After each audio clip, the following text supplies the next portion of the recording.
जय हिंद, मैं हूं प्रेरणा सिंह और आप देख रहे हैं लाइव टाइम्स का डिजिटल प्लेटफॉर्म।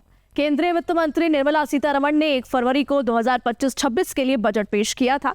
बजट सत्र का दूसरा चरण 10 मार्च से शुरू है। इस दौरान किस मंत्रालय को कितना पैसा मिलना है, कितनी कटौती हुई है, इन तमाम विषयों पर चर्चा होती है। बजट सत्र 4 अप्रैल को समाप्त हो रहा है, खत्म हो रहा है, जिसके चलते सरकार के सामने इससे पहले लोकसभा और राज्यसभा दोनों सदनों से बजट को पास कराना जरूरी है, आवश्यक है। और जब भी इस तरीके की स्थिति होती है तो सरकार गिलोटिन ट्रिक अपनाने का दांव चल सकती है। ऐसे में सभी के मन में सवाल उठता है कि गिलोटिन क्या है और किस लिए इस्तेमाल होता है। तो आज के इस एक्सप्लेनर में हम इसी पर बात करने जा रहे हैं। तो सबसे पहले आपको गिलोटिन बताते हैं कि आखिर जो शब्द है गिलोटिन, उसका मतलब क्या है, असल मायने क्या है इस शब्द के। गिलोटिन एक ऐसा उपकरण होता है जिसका उपयोग सजाए मौत के लिए किया जाता है। इसे विशेष रूप से किसी का सिर काटने के लिए डिजाइन किया गया है। लेकिन संसदीय व्यवस्था और विधायी मामलों में गिलोटिन का मतलब बदल जाता है। आसान भाषा में अगर मैं कहूं तो आसान भाषा में गिलोटिन का मतलब है बजट से जुड़े सारे वित्तीय कामकाज को एक साथ लपेटकर तेजी से पास कर देना। आमतौर पर बजट सत्र में ऐसा तब किया जाता है जब समय कम हो या विपक्ष हंगामा कर रहा हो। इस तरह संसद में गतिरोध की वजह से वित्त विधेयक पर चर्चा नहीं हो पाती तो सरकार गिलोटिन का सहारा लेती है। इसके जरिए वित्त विधेयक को बिना किसी चर्चा के पारित कर दिया जाता है या पारित कर सकती है। सरकार ऐसा इसलिए करती है ताकि बजट निर्धारित समय के अंदर पास हो जाए और सरकार को अपना कामकाज जारी रखने में देरी ना हो। बजट की वजह से कहीं कोई दिक्कत ना आए, ऐसे में गिलोटिन लगते ही बाकी बची अनुदान मांगों पर चर्चा नहीं होती, सीधे वोटिंग हो जाती है। इससे सरकार को ये भरोसा हो जाता है कि बजट समय पर पास हो जाएगा, उसका काम रुकने नहीं पाएगा। हालांकि संसदीय परंपरा में गिलोटिन हर समय लागू नहीं किया जाता है, बल्कि महत्वपूर्ण मौकों पर इसे लागू किया जाता है। देश में 50 से ज्यादा मंत्रालय हैं। बजट में सभी के लिए अनुदान होता है, लेकिन सत्र की सीमित अवधि में सभी पर चर्चा करा पाना संभव नहीं हो पाता। ऐसे में जिन मांगों पर चर्चा नहीं हो पाती है उसे बिना चर्चा के ही मतदान कराकर पास कर दिया जाता है। इसी प्रक्रिया को, इसी प्रोसेस को गिलोटिन कहते हैं।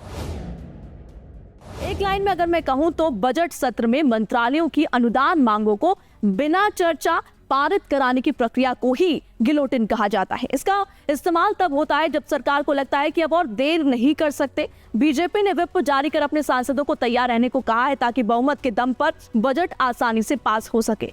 अगर विपक्ष हंगामा करती भी है तो गिलोटिन की मदद से सरकार अपनी बात मनवा लेगी। गिलोटिन से बजट तो पास हो जाएगा, लेकिन कई बार विपक्ष से लोकतंत्र की आवाज दबाने का तरीका भी बताते हैं।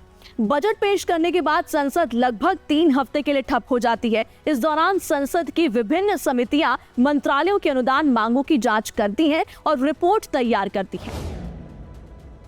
जब संसद की दूसरी बैठक शुरू होती है तो बिजनेस एडवाइजरी कमेटी इन अनुदान मांगों पर चर्चा कराती है। कभी कभी समय की कमी की वजह से सभी मंत्रालयों की मांगों पर चर्चा नहीं हो पाती, इसलिए जैसे ही गृह, रक्षा, विदेश, कृषि, ग्रामीण विकास और मानव संसाधन विकास मंत्रालय जैसे विषयों पर चर्चा पूरी हो जाती है तो लोकसभा स्पीकर गिलोटिन का इस्तेमाल करते हैं। समय बचाने के लिए वो सिर्फ एक बार वोटिंग से इसे पास करा देते हैं।